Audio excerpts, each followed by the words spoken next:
بسم اللہ الرحمن الرحیم۔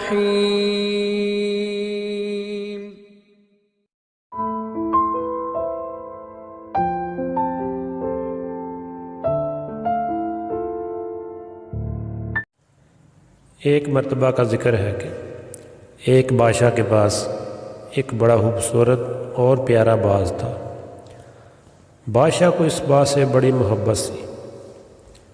ایک دن بادشاہ کا باز شاہی محل سے اڑ کر کسی بڑھیا کی جھونپڑی میں جا گھسا۔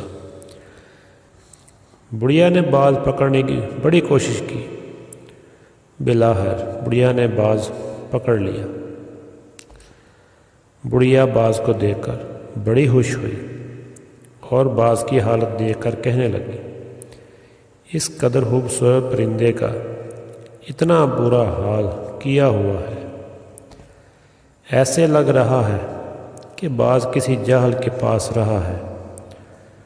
ناخن دیکھو تو اتنے لمبے جیسے کبھی کسی نے تراشے ہی نہیں، اور پر دیکھو وہ بھی اتنے لمبے کہ شاید ان کی بھی کبھی تراش خراش نہیں کی گئی۔ کس قدر برا حال کر رکھا ہے۔ بس یہ سوچ کر بڑھیا اٹھی اور کینچی سے باز کے ناخن کاٹ دیے اور پھر پر بھی کاٹ دیے۔ اپنے اس کام پر بڑھیا بڑی خوش ہوئی کہ میں نے باز کی حالت درست کر دی ہے۔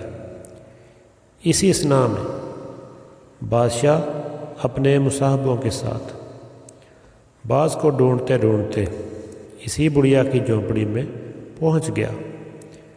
جب بادشاہ نے اپنے باز کی یہ حالت دیکھی تو اس کی آنکھوں میں آنسو آ گئے اور کہنے لگا، جو کسی جاہل کی صحبت میں رہتا ہے اس کا حشر بھی اسی باز کی طرح ہوتا ہے۔